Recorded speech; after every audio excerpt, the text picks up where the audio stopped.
Alright guys, we left off yesterday and we were talking about the Gilded Age and the problems that existed. Remember, we were talking about how when it comes to these cities, people had moved to them in large numbers because they wanted to get jobs in these cities. So we left off talking about how since everybody was moving to these cities at the same time, you had overcrowding, there wasn't enough housing, they couldn't put transportation fast enough, there was no sewage system or trash pickup. Pollution was growing. It was not a great place to live. And of course, there was lots of crime. I think the next thing you need to fill in your sheet is look at your note page. And on your note page, you're going to need to fill in the Great Chicago Fire.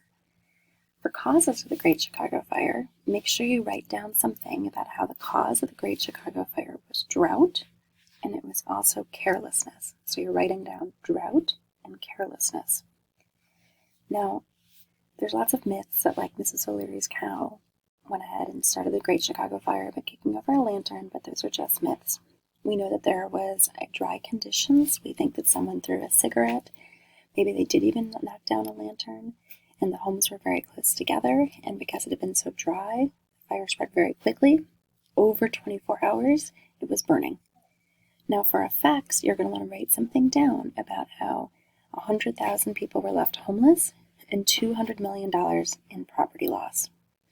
So looking at your note page, look at it, write down something about $200 million in property loss and 100,000 people were left homeless. You're going to have conspiracy theorists out there who say that this actually occurred because you had people who wanted to destroy the city, wanted to rebuild it, because this happens in 1871, just the beginning of the Gilded Age. After this, Chicago can modernize, they can rebuild. They're going to put in parks and police departments and fire departments and sewage systems and try to make it a more modern city. So in a way, it was a blessing in disguise. But at the time period, it was terrible because these people lacked insurance and it destroyed their homes. And it was just evidence of when you stick a lot of people in one area, problems are going to result. All right, now let's continue on to the last part of your note page, talking about what daily life was like during the Gilded Age. So for daily life, what we see here is a bunch of competing values. So part of the population really supports individualism. And you're going to write down individualism, people who support it. They believe they can do anything that they've set their mind to. So write something down for individualism and how people who support this mentality, they think that if you work hard, you can achieve your dreams. Many immigrants coming to America believed in this. People like Andrew Carnegie, right, who went on to become millionaires in the steel industry. So it's really kind of embracing that American dream value. Then on the opposite end of things, you have people who believe in naturalism. So take a look at your note page. People who believe in naturalism, they're the ones who criticize the government. They criticize society and industry. They actually think that failure is out of your control. They think that if you fail, it's because there's all of these problems in society and you're kind of set up to fail because you're working in a capitalist system where there's all these people who are rich and you're only a poor worker. So write something down about how naturalists believe that failure is out of your control. People who support naturalism often become writers, they become authors, they support political movements as well. So that's kind of two competing views. Individualism says you can achieve your dreams. Naturalism says if you fail, it's basically not your own fault. All right, the next two competing viewpoints are social Darwinism versus gospel of wealth. So social Darwinism is a view that robber barons might have, and they believe in survival of the fittest. They basically think that if you're poor and you're struggling as an employee, it's your own fault. They're taking Darwin's theory of evolution, and now they're applying it to economics, job status, wealth, things like that. And they say if you're starving, it's your own fault. It becomes an excuse to not pay their employees more. So write something down about how social Darwinism is survival of the fittest. Now the opposing viewpoint is gospel of wealth. There were a few entrepreneurs, business owners out there like Andrew Carnegie, who believed in gospel of wealth. They believed that if you were rich, the Christian thing to do is to help the poor. Now remember, they're not just like handing out money on the street corner. They thought that the poor could help themselves, and they would do that by basically providing scholarship opportunities, giving out money for textbooks, building schools, hospitals, libraries, theaters, art centers, things like that.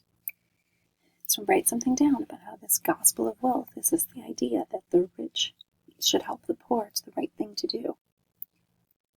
And that's very different than social Darwinism, which says that the rich should not help the poor. So social Darwinism, survival of the fittest. Gospel of wealth, rich should help the poor help themselves. And I know I've got some typos on your actual note page. Sorry about that. All right, next up we've got social gospel. Now, you probably want to circle social gospel and gospel of wealth on your notes page. Why?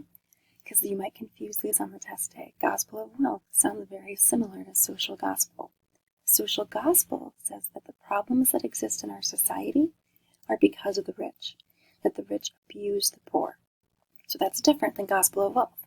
Gospel of wealth is like, oh, you're rich, help the poor. So that's probably like a robber baron or a captain of industry really's point of view.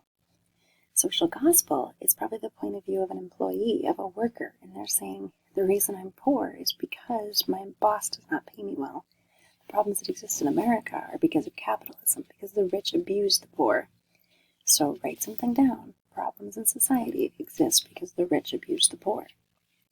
Now, going along with the social gospel, people who are supporters of it, like employees, they've gone ahead and they've created charities like the YMCA, the Salvation Army, different groups to try to help the poor improve their life. One thing that social gospel supporters do is they create a settlement house movement. Make sure you write down on your paper, Jane Addams. Jane Addams is the settlement house leader in Whole House in Chicago. She's one of the most famous women of this time period. We don't have a lot of famous women. She's one of them. She goes on to create a Nobel Peace Prize. A settlement house, we mentioned it earlier when we were talking about immigration. It helps not only immigrants, but also poor Americans in big cities to get medical care. They learn English. They learn new job skills like typing. They get babysitting. It really helps the poor, struggling people, if they're immigrants or if they've lived here for a long time, to get back on track. So that's all part of a kind of this social gospel plan. But in general, social gospel includes a lot of people who are bitter and angry with the rich. Gospel of wealth includes a lot of rich people who are supposedly going to help the poor through charitable works. So those are some different views. Now let's move to our last part. Now for the last part of our notes, let's talk about daily life. So for entertainment, you're going to write something down about how the middle class would start going to amusement parks. Some of the first amusement parks are going to come out, usually on the East Coast. They'll have some of the first roller coasters you can see pictures of. They're also going to have the Ferris wheel. A lot of these are part of the World's Fair, which were like big science expositions. And then they would also have some rides and food and games, just like a fair today. Now, in terms of entertainment, make sure you write that down. Amusement parks, Ferris wheel, roller coaster, plus watching sports would also be obviously a type of entertainment. Eventually, as we get closer to the 1900s, we'll see movies and things like that coming out, like silent movies at the movie theater. And really, it's the middle class who's enjoying these more, and the wealthy. Now let's move on to sports. For sports, you're going to write down something about how sports are going to start becoming a part of our society. People are going to go on bike rides. They're going to be watching professional sports like baseball and football are going to start becoming professional sports, and people would obviously go to watch them live at baseball games and football games. And some people, if they have leisure time, usually the wealthy, maybe some of the middle class, they would start playing tennis, golf, and basketball. Most of the poor are lucky if they have a bicycle. If possible, they would go see some kind of game be played, but they often had little experience with playing sports themselves or sending their kids to learn these things. They're busy working, making money. So for sports, make sure you write something down about how people start biking, and then America's big pastime, they're going to get interested in watching baseball and football. Now for art, you're going to write something down about how people get interested in photography. Kodak comes out with the first camera, and at first it's really expensive, but over time it becomes more affordable through mass production in factories, and people become amateur photographers. They like to take pictures of their lives and kind of create photojournalism. So write something down about, for art, how people start getting really interested in taking pictures to document their life. Also for art, you're going to write something down about realism.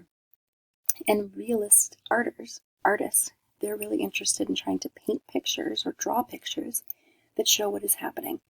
There's many people who've never traveled, they've never seen an animal in real life, they've never been to a zoo, so paintings, pictures, that's the only way they can see what the rest of the world is doing and what life looks like. And, they don't have access to a camera and they can't travel anywhere. So through these paintings and pictures, that's how they see the world. So for art, make sure you check and you write something down about realism, trying to paint or draw things to make them look as real as possible, and Kodak and his camera. Now we're almost done here.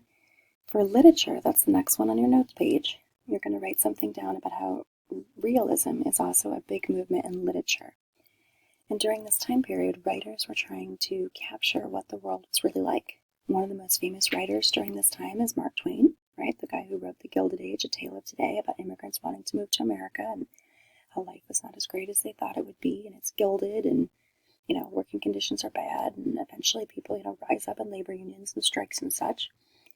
And he also writes, one of his famous books is The Adventures of Huckleberry Finn. Today, it's one of those books that is often on a banned book list because of the language he uses, but during that time period, he was trying to capture things to be as realistic as possible.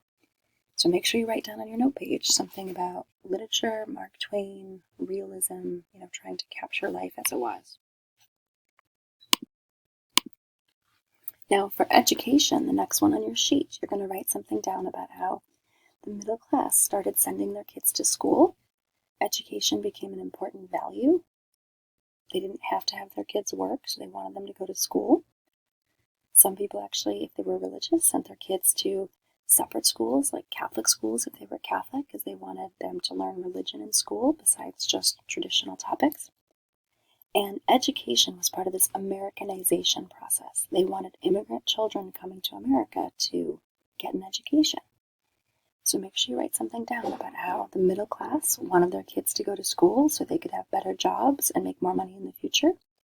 And many people thought that immigrant children especially should go to school so they could become Americanized. They could learn English. They could say the Pledge of Allegiance. They could learn American values. They could become part of our melting pot. The average poor person, though, probably wasn't going to get much of an education. They were going to send their kids to work at an early age. They wouldn't graduate high school. They would get their education from magazines, books, not a lot of information. And then last but not least, make sure that you write something down for shopping. And now this is the beginning of department stores. Years before this, people would go shop at like a store for men, a store for women, a store for children, a separate store for clothing, for towels, for pots and pans. Then they come out with a department store, the first ones being like Montgomery Ward's and Sears.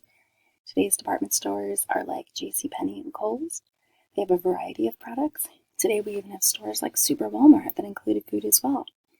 This got Americans the ability to shop easier. They started to get obsessed with shopping. They even could order things out of catalogs and have them delivered across the country. All right, folks, so today, hopefully you've already taken your quiz, and hopefully you did well on that. Make sure before you leave class today, you turn in your politics worksheet. That's the one with the 9 questions on it. Just put that in the tray or give it to the sub. Next up, you guys are going to watch your president notes. You're going to be watching the next 2 presidents on Garfield and Arthur. So you're going to watch 2 president videos and write down notes. All right, guys, have a good weekend. That's it for now.